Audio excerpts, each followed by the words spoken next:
I never thought a quiet Tuesday morning would end with half the neighborhood screaming, HOA sirens blaring, and the sheriff standing barefoot in his destroyed living room while the ruins of my 100-year-old oak tree sat comfortably on top of his roof like it owned the place. But that's exactly what happens when you live under the reign of HOA, Karen, the self-appointed queen of our subdivision who believes every blade of grass, every mailbox color, and apparently every century-old tree must obey her definition of acceptable aesthetics. That oak tree wasn't just a tree, it was a family relic, older than every house on our street, and Karen hated it with a passion that honestly should have been studied by scientists. So, when I walked outside and found it cut down in the middle of the night, I lost it. But fate wasn't done, because when Karen tried to drag the giant trunk off my property, she miscalculated spectacularly and sent it crashing straight into the sheriff's house. And that's when everything exploded. Before we dive in, drop your location and local time in the comments, and if you love HOA drama, make sure to subscribe for more wild stories every week.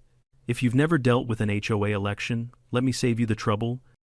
It's like a high school popularity contest, mixed with tax season and a dictatorship.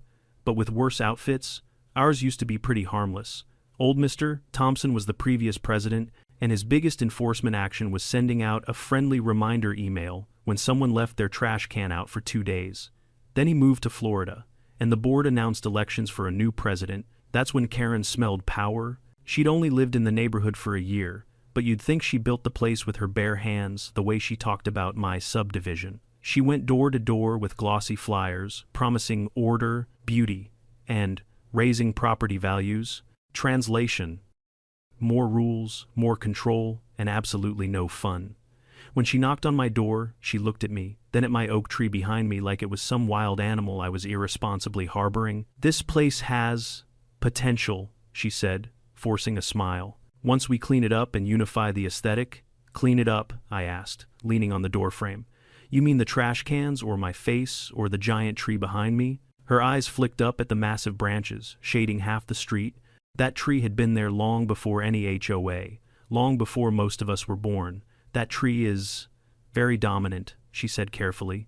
"It disrupts the visual symmetry. It's imposing on the streetscape," I chuckled.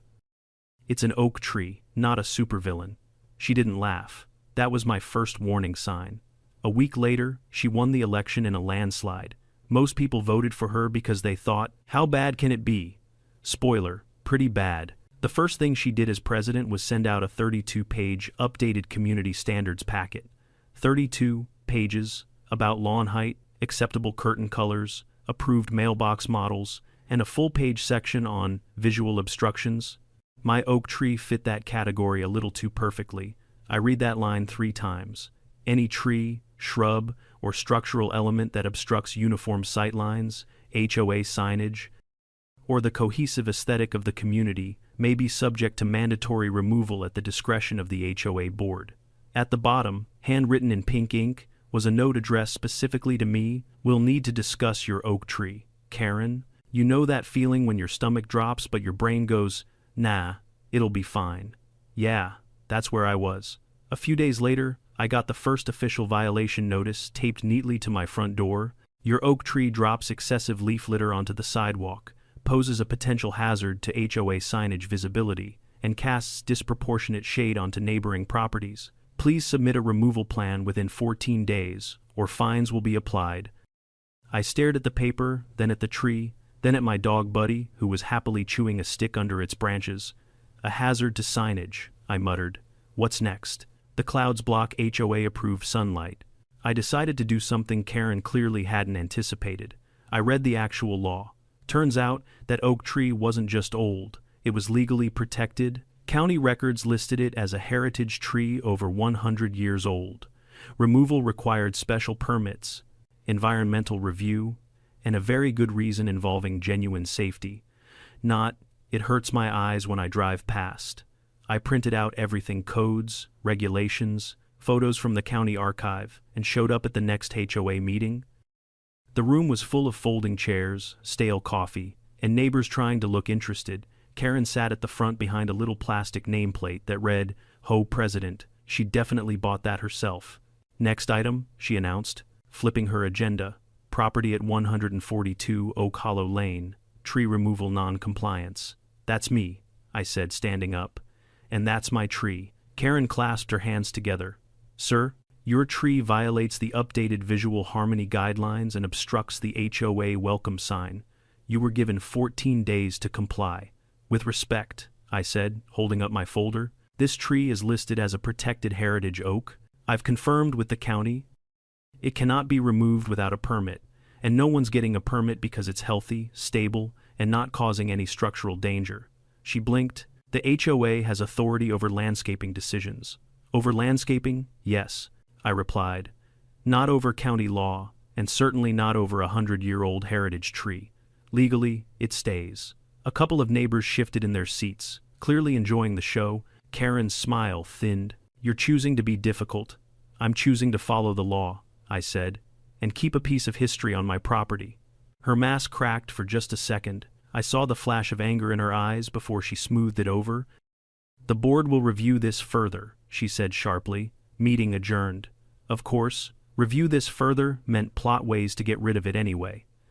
Over the next few weeks, I got more notices, complaints about blocked sunlight on the HOA sign, allegations that falling leaves were a slip hazard, a ridiculous claim that squirrels from my tree were trespassing into other yards.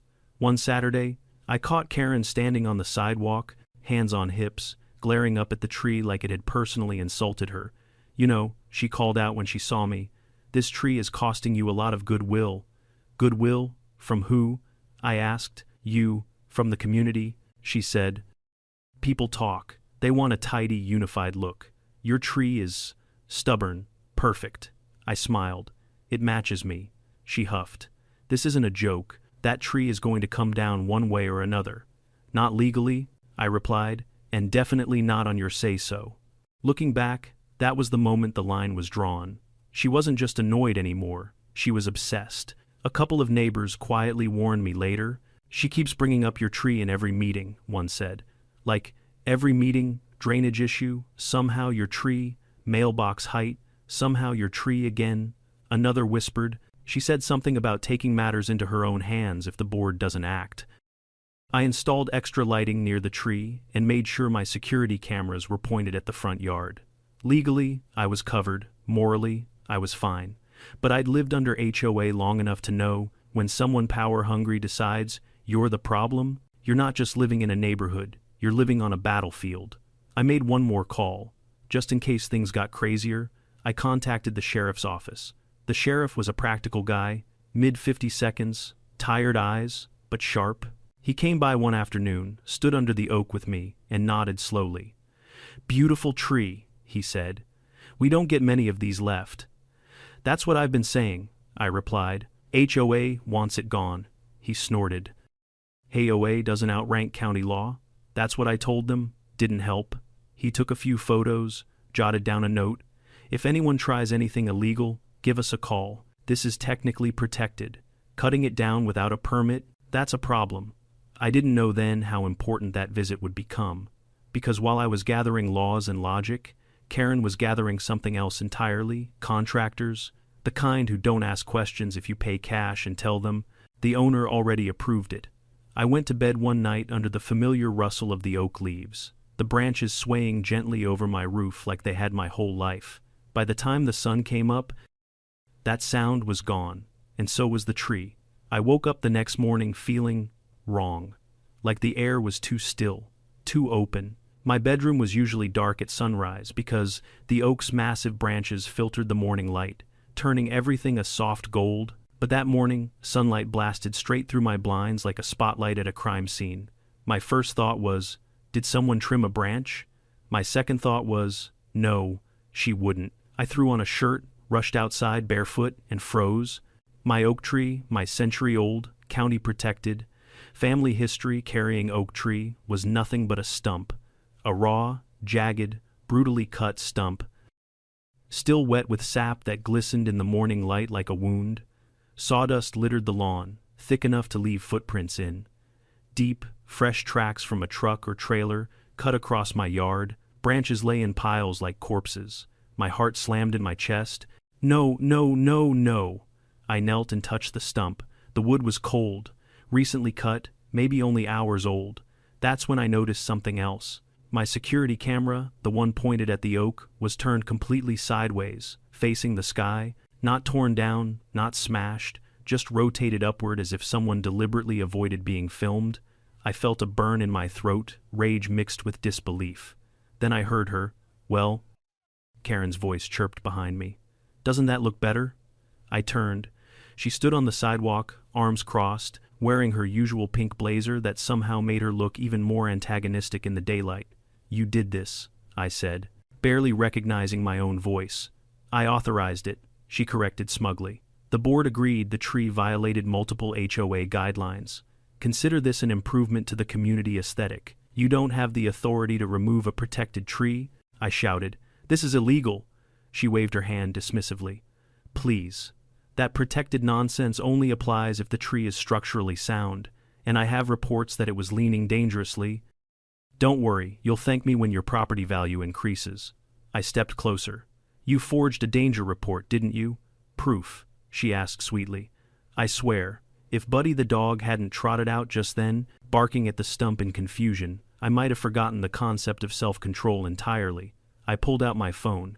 "I'm calling the sheriff." Her smile flickered, but only for a second. "Do what you must."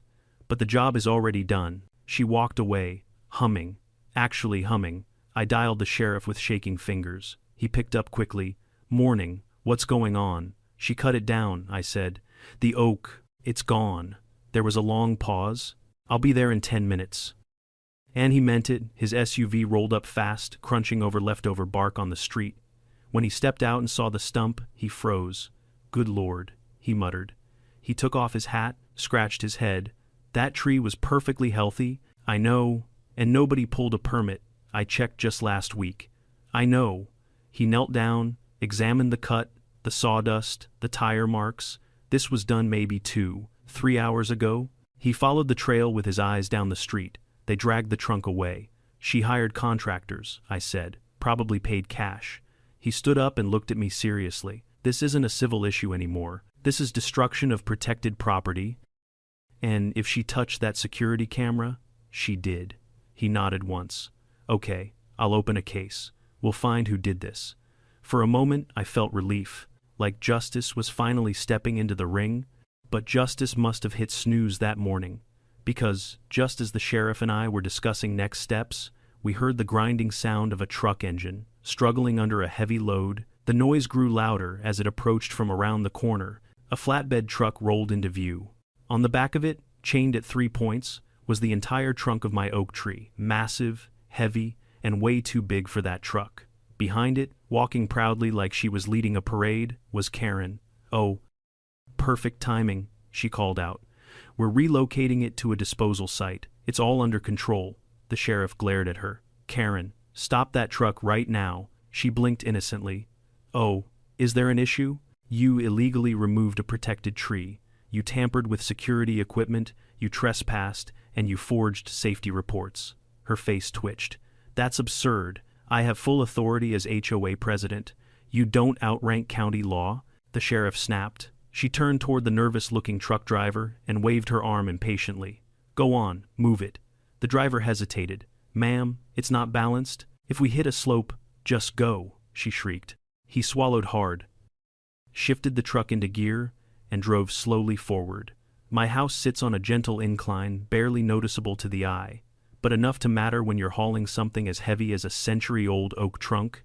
The moment the truck's back wheels hit the slope, the entire load shifted. The chains groaned, metal scraped, the bed tilted. Karen screamed. "What are you doing?" I said. "Drive straight." And then it happened. The trunk rolled, slow at first, like a giant waking up, then faster, far faster, gaining momentum down the incline. "Move," the sheriff yelled, grabbing me and pulling me aside. The oak trunk barreled past us like a runaway boulder from an action movie, gathering speed until it slammed launched directly into the side of the sheriff's house across the street. The crash was deafening. Wood splintered, glass shattered, the entire structure shook. A cloud of dust exploded from the roof as the trunk punched through the wall and lodged itself halfway inside the living room. For a moment, the world went silent. Then the sheriff's wife burst out the front door in her bathrobe, screaming, What in the hell is going on? The sheriff just stared at the wreckage, hands on his hips, breathing slowly. He didn't yell. He didn't curse. He just stood there, reaching the absolute limit of human patience. Karen, meanwhile, was frozen in horror, her mouth opening and closing like a fish gasping for air.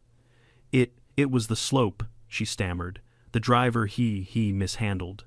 Ma'am, the sheriff said calmly, you are done talking. He pulled out his notebook in that terrifyingly controlled way officers do when they're seconds away from losing it. I will need your statement, he said, but not right now. Right now, I need to not be arrested myself for what I'm thinking. He walked toward the wrecked house, muttering something about stress leave. Neighbors began pouring out of their homes, filming everything, whispering loudly enough for us all to hear. That tree was protected, she finally snapped. She's gonna get sued into another dimension. Did you see the trunk go? Like a bowling ball? That's karma right there. And right there, in the middle of the chaos, Karen realized the gravity of what she'd done. Not just to me, not just to herself, but to the sheriff. She started shaking. I didn't mean it wasn't supposed to. I stepped toward her. She flinched. You said the job was already done, I reminded her quietly. Turns out you were right. She opened her mouth, but nothing came out. That confident, bossy, power-hungry tone she always carried was gone. All that remained was panic. For the first time since she moved into our neighborhood, Karen had no idea what to say.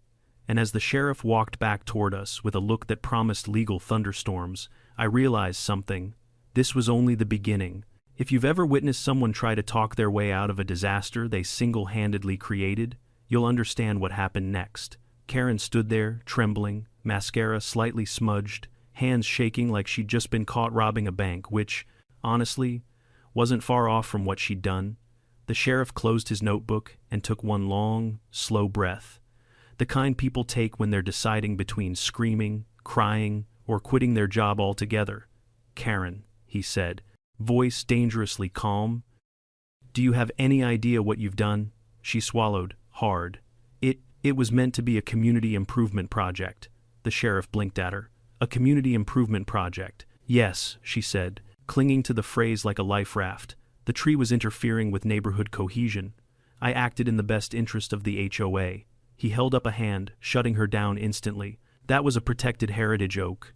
You cut it down without a permit, you trespassed, you tampered with private security equipment, and now, he turned slowly toward the gaping, trunk-sized hole in his house. Now it's sitting in my living room. Karen's lips trembled.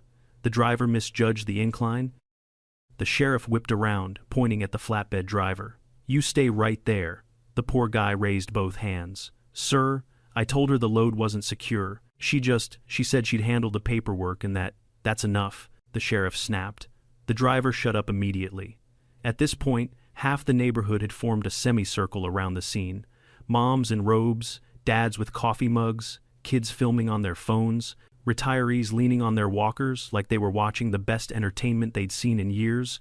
And to be fair, this was the most excitement our street had experienced since the great mailbox vandalism incident of 2014.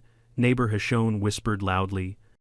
She'll never wiggle out of this, neighbor Hash 2 whispered louder.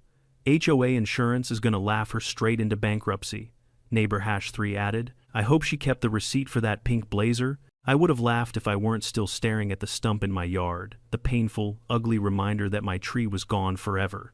The sheriff turned back to me. I'm going to need your camera footage, even if they tampered with it. Yeah, I said quietly. It was rotated upward, he frowned. Rotated is good, means fingerprints.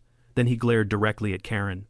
You touched his camera, didn't you? She stiffened. That's an allegation? We'll see, he said. Crime lab will tell us. Karen's attempt at indignation faded. Her face drained of color like she realized she just stepped into a legal minefield barefoot. The sheriff pointed at the stump again. You removed that tree illegally. I was told I had the authority as HOA president, she insisted. By who? The board. Oh really? The sheriff said, pulling out his phone. Let's find out. He dialed one of the board members, Sandra, the treasurer. She answered immediately. Sheriff, is everything okay? Sandra, did the board authorize removal of the oak tree at 142 Oak Hollow? There was a pause, a very ominous one. Absolutely not, she said firmly. We voted unanimously to table the issue until a county inspector could come. Karen said she'd handle communication. Oh, she handled it, the sheriff muttered. Thank you. When he hung up, he stared Karen down. You forged board authorization? That's a misunderstanding, she whispered. No, he said. A misunderstanding is forgetting your Wi-Fi password? This is tampering with official documents. Karen's breathing got shallow. Sheriff, please, let me explain. He held up a finger, silencing her.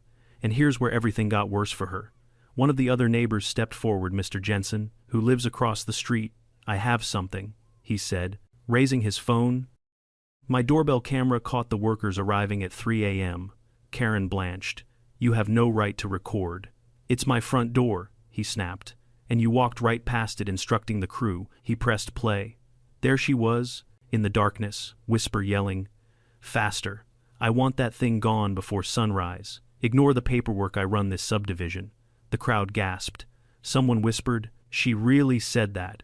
Someone else said, ooh, she's finished. The sheriff didn't even react. He just stared at her long enough for sweat to form at her temples. But the nail in the coffin came from the contractor himself. The driver finally stepped forward, guilt all over his face. Sir, I didn't want to take this job, he said. But she paid cash and signed the authorization herself.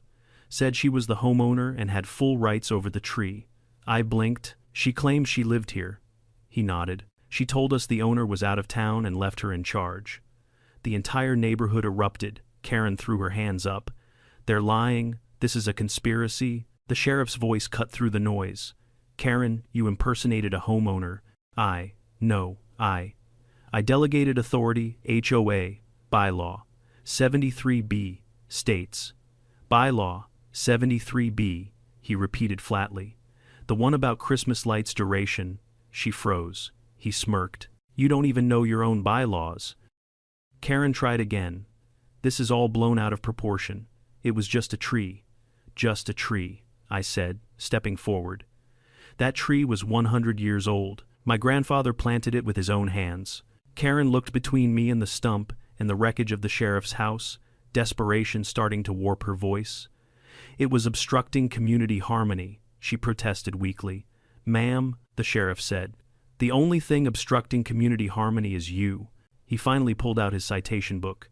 Karen, you are facing unlawful destruction of protected property, trespassing, evidence tampering, falsifying HOA documentation, impersonating a homeowner, and reckless endangerment.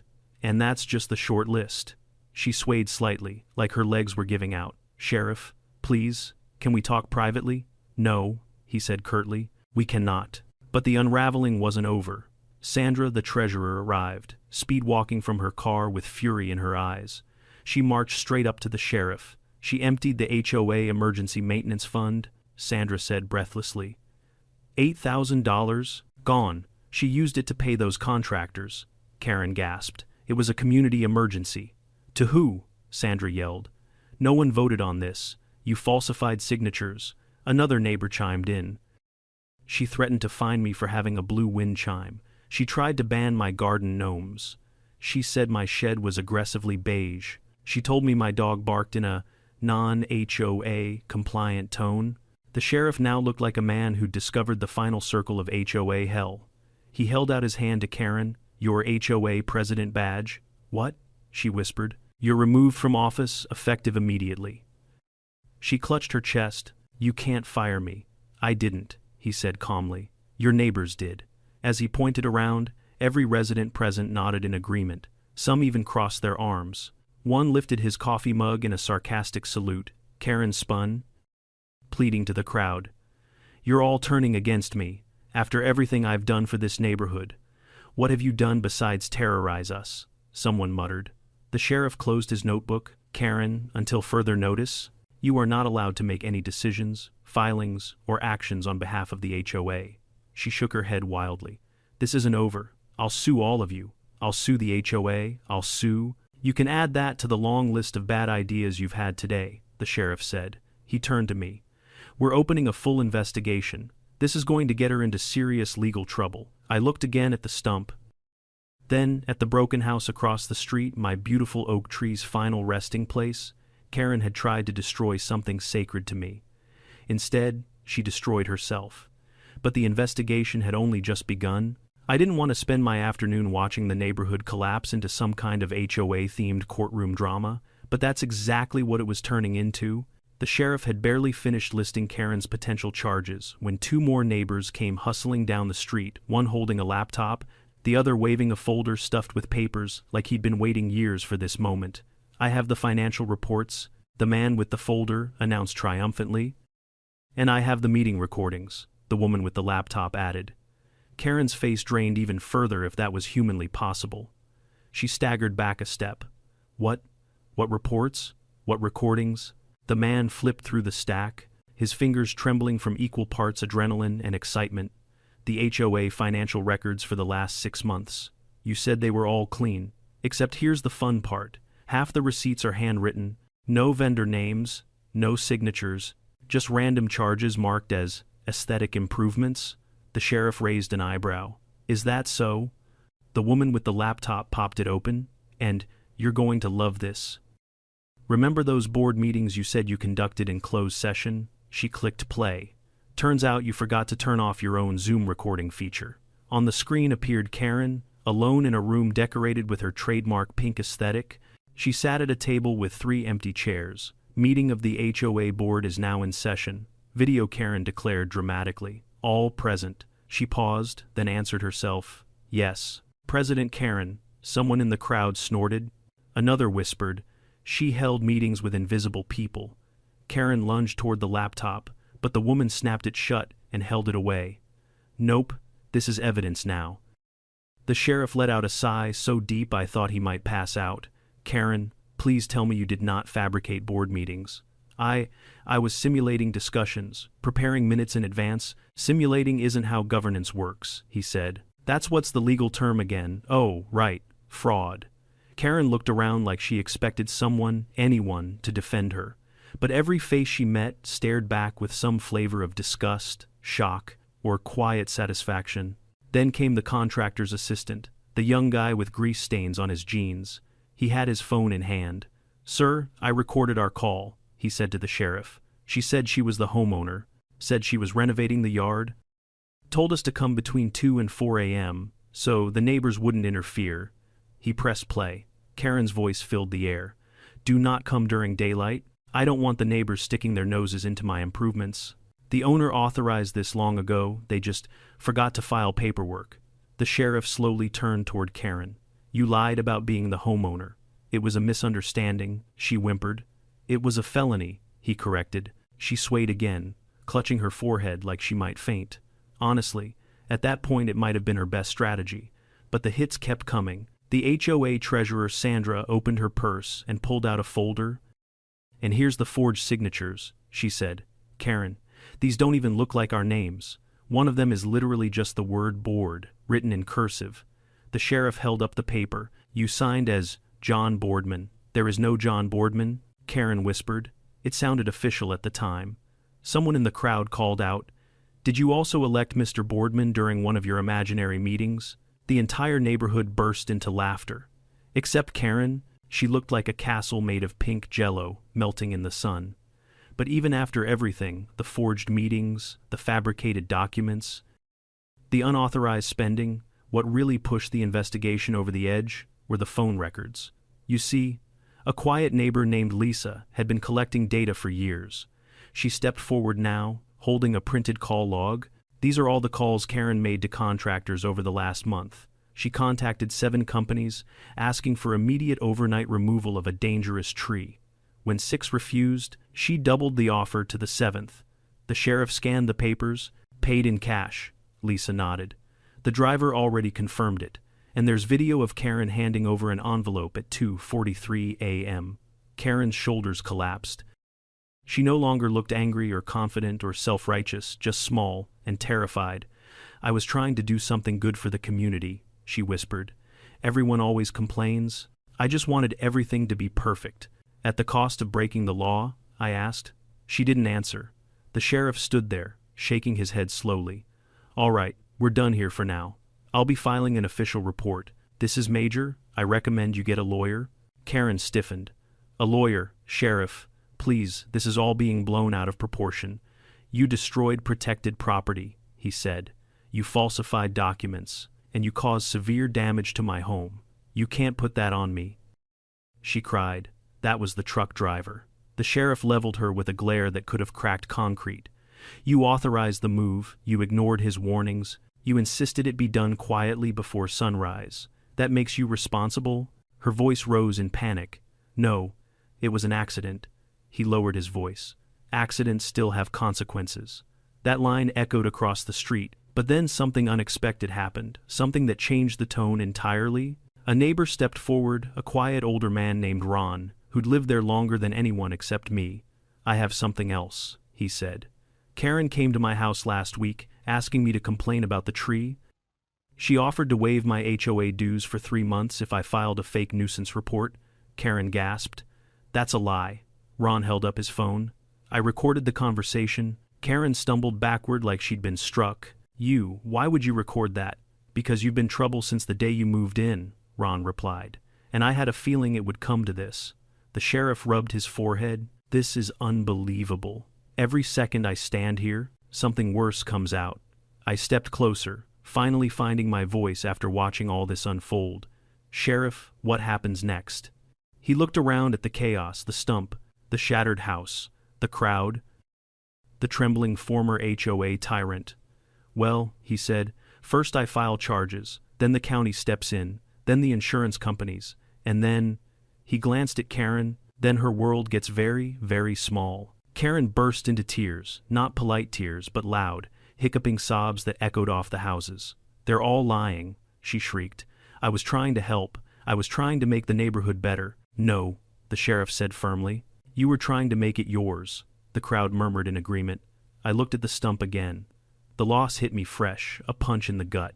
That tree had survived storms, drought, and over a century of history, only to fall to a pink-blazered wannabe dictator. But justice wasn't finished yet. The sheriff cleared his throat. Folks, we're scheduling an emergency HOA meeting tomorrow evening at the community center. We'll go over finances, documents, elections, and next steps. Everyone should attend. The crowd nodded. Rumors started flying immediately. Plans, questions, gossip all swirling like a storm. But no one left without giving Karen at least one last dirty look. She backed away from them, trembling, attempting to maintain some shred of dignity. I still have rights, she said weakly. Yes, the sheriff said. You do, and so does everyone else. You forgot that part. He turned to me. I'll need a full statement from you later. I'll be there, I said quietly. Karen staggered toward her house, hands covering her face, shoulders shaking. For the first time since she moved in, she looked defeated. But I knew this wasn't the end. Not by a long shot. Legal wheels were turning now, and once they start, they don't stop easily. The oak tree was gone, the sheriff's house was half destroyed, the HOA was in shambles, and tomorrow everything would come to a head at the most chaotic HOA meeting our neighborhood had ever seen. The next day felt like the calm before a hurricane, one of those eerie, unsettling moments when the air is too still, the neighborhood too quiet, and everyone is waiting for something explosive to happen. Even Buddy, usually energetic in the mornings, paced around the stump of the oak tree like he sensed the tension hanging over the street. The emergency HOA meeting wasn't until 6 p.m., but the whole neighborhood felt restless long before that. People gathered in small clusters on driveways, whispering about audits, lawsuits, and fines so big Karen might need to sell that pink blazer on eBay just to pay the legal fees. By noon, I saw the sheriff outside his damaged house, pacing the yard with his insurance adjuster. The adjuster kept taking photos and shaking his head like he was witnessing the aftermath of a tornado. This is what caused it, he asked, pointing at the massive trunk lodged in the wall. The HOA president, the sheriff replied flatly. She authorized an illegal removal and got the tree rolling down the street like an Olympic bobsled. The adjuster blinked. This is the weirdest claim I've ever seen. Oh, Buddy, the sheriff said, clapping him on the shoulder. You have no idea. I watched from across the street, guilt gnawing at me even though I wasn't the one who caused the destruction. The sheriff caught me looking and walked over. You feeling okay? He asked. Still processing, I admitted. Seeing the stump this morning hurt more than yesterday, like the reality finally settled in. He nodded. I get it. Trees like that, they're more than wood. They're memories. We stood there in silence for a moment. You ready for tonight? He finally asked. I exhaled. As ready as I'll ever be. He leaned in slightly. I'm telling you now, tonight's meeting won't just be a discussion. I'm presenting everything, and she's going to panic. Stay calm, don't engage unless necessary. Got it, and one more thing. He lowered his voice. She's been calling around trying to gather support, bribing some, intimidating others. If she tries anything tonight, I'll shut it down. I raised an eyebrow. She still thinks she can get out of this. Oh, she's convinced she can flip the narrative, he said. People like her always think they're one speech away from redemption. He wasn't wrong. At exactly 6 p.m., the community center parking lot was so full it looked like we were hosting a concert instead of an HOA meeting. People spilled onto the sidewalk, holding coffee mugs, notepads, and because it's suburbia, several emotional support snacks. When I walked inside, conversation stopped mid-sentence as neighbors spotted me. Some nodded in sympathy, others patted me on the back. One guy even handed me a homemade brownie and whispered, "For emotional stability, I appreciated it more than I'd admit." The room buzzed with energy, some angry, some eager, some downright gleeful. The front table, where the board usually sat, had only 2 members, Sandra the treasurer and Miguel, the landscape coordinator. Both looked exhausted. Then, like a villain entering at the perfect dramatic moment, Karen walked in. She wore a different pink blazer, brighter, louder, and even more aggressively tailored than the last. Her hair was shellacked into a helmet-like shape, and she carried a thick binder under her arm, labeled Important OA Documents in sparkly letters. The room fell silent. She paused, scanning the crowd with an expression that tried to be confident, but came across as terrified beneath the veneer. Still, she forced a smile. "Good evening, neighbors," she said, voice quivering just enough to betray her. No one responded. She cleared her throat. "I know there has been some confusion regarding recent landscaping improvements." "Illegal landscaping improvements?" someone shouted from the back. Karen's smile froze. "We'll address that misunderstanding shortly. But first, as your HOA president," Sandra slammed her hand on the table so loudly that half the room jumped. "You are not our HOA president anymore," she said. Gasps filled the room. Karen visibly flinched, gripping her binder tightly. "You can't remove me without a formal vote," she snapped. "We did vote," Miguel said coldly. "Unanimous. Yesterday, after the sheriff informed us of the forged documents." "That wasn't an official meeting," Karen protested. "Where are the minutes? Where are the signatures?" Sandra smirked. "Funny you ask. We actually held a real meeting, with real people, not 3 empty chairs and a Zoom recording of you talking to yourself." A wave of laughter rolled through the room like thunder. Karen's cheeks reddened. "This is an ambush," she yelled. "I demand we return to proper HOA procedure." "You don't get to demand anything," Sandra said. "You are relieved of all authority until further notice." The sheriff entered then, carrying a folder thick enough to be used as a weapon. He walked straight to the front, nodded to the board members, then faced the crowd. "Evening, folks," he said. "We've got a lot to cover. Let's begin." Karen shot to her feet. "Sheriff, I should be allowed to speak first. This is a matter of my leadership, my intentions, and my vision for the community." He held up a hand. "Karen, sit." She scowled but sat, the way a toddler sits after being told no in the candy aisle. The sheriff opened his folder. "I'll keep this simple. The investigation has uncovered multiple violations, including unauthorized removal of a protected tree, trespassing, tampering with private security equipment, falsifying HOA documents, misuse of HOA funds, forgery of board signatures, and reckless endangerment resulting in significant property damage." The room erupted in whispers and gasps. Karen sprang up again. "Those are exaggerated charges. I was following HOA guidelines, and everyone here knows that tree was an eyesore and—" "Sit," the sheriff repeated, voice like steel. She sat. He continued, "We've collected video evidence, phone recordings, contractor statements, and financial documents. Everything points to a deliberate attempt to bypass legal procedures." He turned toward me. A good portion of the evidence came from the homeowner directly affected. All heads turned to me. I nodded once. Karen slammed her hands on the table. "Of course, he turned you against me. He's been complaining about me since day one. I frowned. You broke into my yard at 3 in the morning. That's not the point, she shrieked. You also turned my camera upward to avoid detection, I added. That doesn't prove anything. It proves fingerprints, the sheriff said. Which we have. Karen froze, utterly still. The sheriff placed several photos on the table. Ladies and gentlemen, here is the contractor accepting cash from Ms. Karen at 2:43 a.m. Here is Karen directing the workers, and here, he held up a screenshot from the doorbell camera, is Karen explaining that she is the homeowner and wants the work done before sunrise. The crowd exploded. She lied about being the owner. She paid in cash. She pretended to be all of us at meetings. My God, I knew she was crazy, but this is next level. Miguel stood. I moved to remove Karen from the HOA board permanently. Seconded, Sandra said. All in favor? Miguel asked. Every hand in the room shot up, except Karen's. She looked around desperately.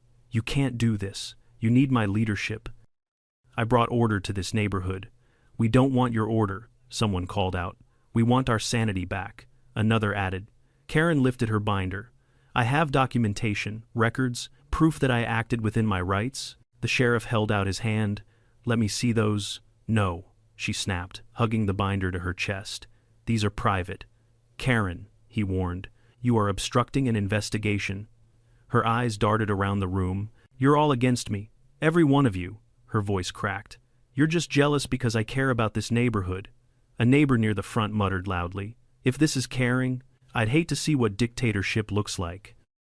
The room roared with laughter. Karen trembled, face red, breath shallow. This isn't justice. This is harassment. No, the sheriff said calmly. This is accountability. He placed a stack of official documents on the table. Karen, effective immediately. You are banned from holding any HOA office. Further, you are liable for financial restitution pending legal review. She stumbled backward. Restitution? Yes, Sandra said coldly. You owe the HOA $8,000 for the unauthorized contractor payment. And, the sheriff added, you owe me for the damage to my house. Karen's jaw dropped. Me? That tree rolled accidentally? Accident caused by your negligence, he said. And, I spoke up, you owe me for my oak tree. Her eyes snapped to me with pure hatred. Your stupid tree started all of this. No, I said quietly, your choices did. Karen stood there, shaking like her entire world was collapsing, which, honestly, it was.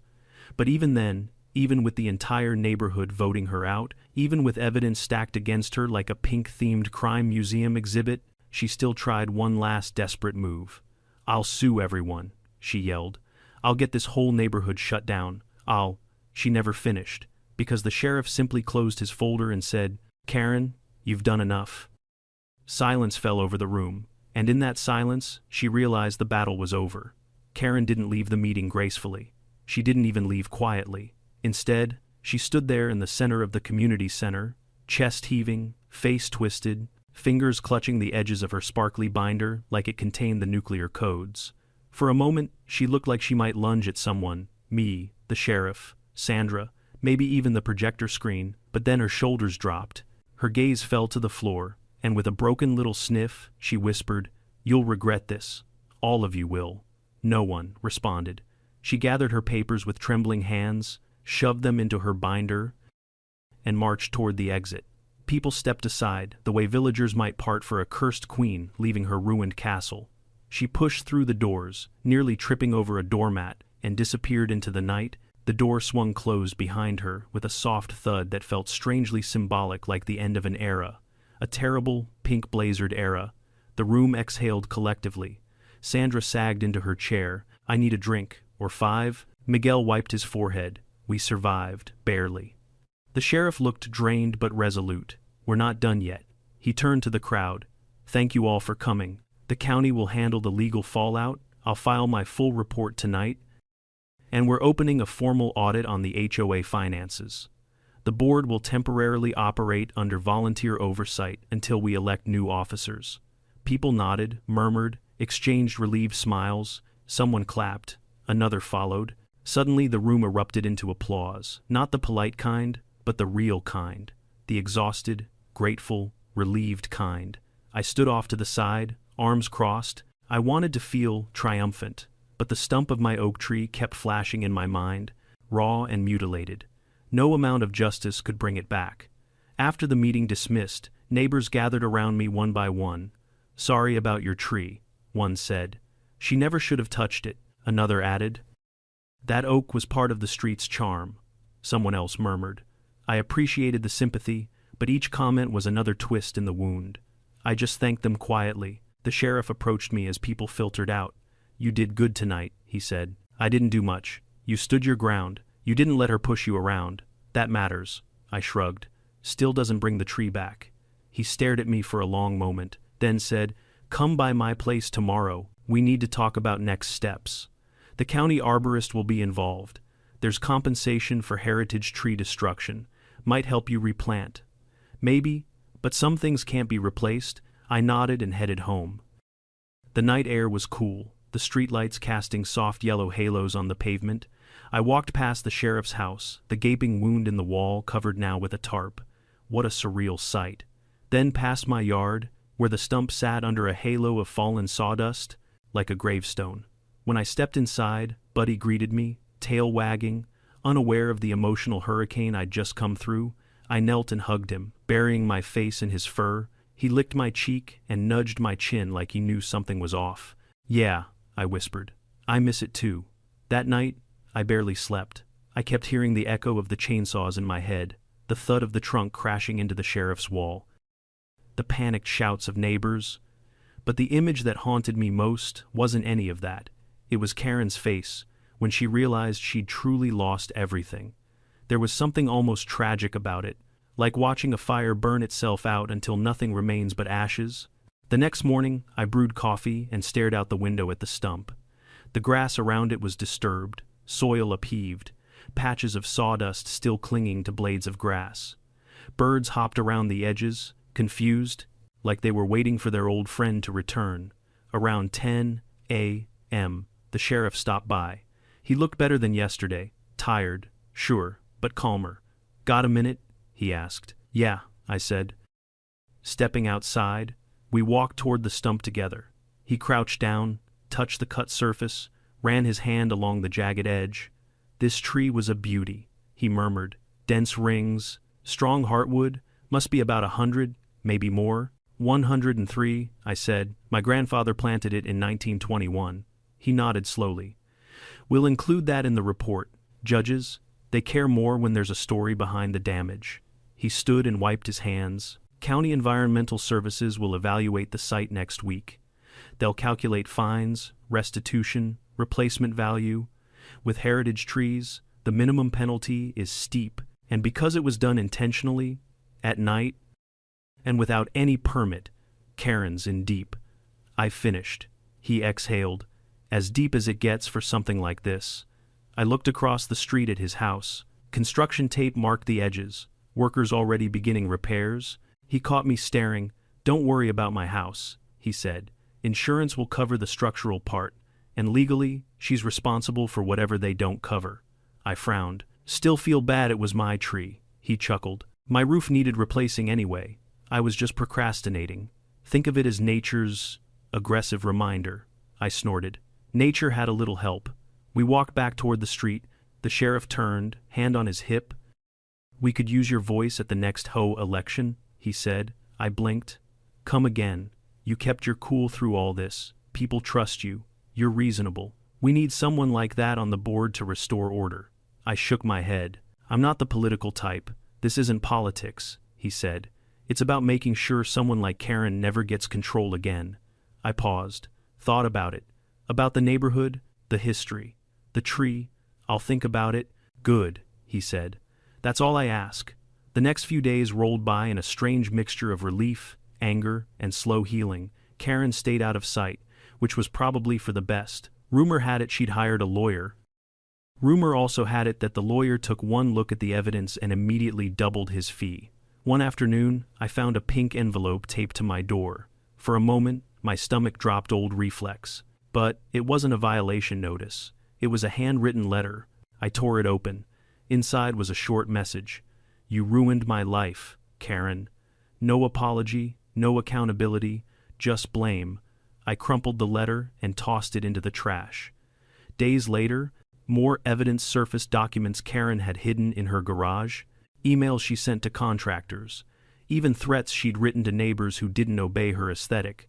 Suggestions. The sheriff called to update me almost daily. "She's cooked," he said each time. And she was. Eventually, the county ruled on the case. She owed thousands in fines, restitution, and damages. She lost her court appeal. Her lawyer quit halfway through the process, and the HOA banned her permanently from holding any position, attending closed meetings, or influencing votes. But the most important part came a week later. The sheriff knocked on my door with a small smile. "We got approval?" "For what?" He pointed to the stump. "To replant a heritage oak seedling. The county will supply it. They said it's symbolic. A new beginning." A lump formed in my throat. Really? That weekend? The whole neighborhood came out, not because they had to, but because they wanted to. Men dug the hole, kids carried watering cans, women brought snacks, even Buddy supervised with an air of responsibility. When we lowered the young oak into the ground, I felt a swell of emotion I couldn't describe. Hope, healing, continuity. The sheriff stood beside me. "Trees grow slow," he said, "but they grow strong." I nodded. "Just like communities," he smiled, "and unlike Karen, trees don't forge documents." We laughed together as the sun set behind the houses, casting golden light over the newly planted seedling. I realized something. Karen may have destroyed the tree, but the neighborhood had never been stronger, and just as slow, patient, steady had taken root again. The weeks after, the replanting felt strangely peaceful, almost too peaceful, like the neighborhood was collectively waiting to see if Karen would re-emerge from her pink lair with some new scheme. But she didn't. Maybe the lawsuits drained her energy, maybe the humiliation broke whatever illusion of power she once clung to, or maybe, just maybe, she finally realized the community wasn't hers to control. Life slowly returned to normal.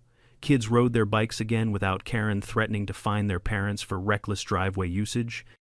People walked their dogs without worrying she would measure their leash length. Garden gnomes, wind chimes, and decorative birdhouses made a triumphant return to front porches. It was like the entire neighborhood collectively exhaled and decided to simply live. But despite the calm, something still felt unfinished. There were loose ends, emotional ones, legal ones, things that hadn't yet found closure. About 2 weeks after planting the new oak, I got a call from the sheriff. "Can you come by my place?" he asked. "There's something you need to hear." When I arrived, he handed me a small folder with official county markings. "This is the final ruling," he said. I opened it. Page after page listed fines, restitution amounts, damage repair totals, and legal fees, all assigned to Karen. She tried to contest it. I asked.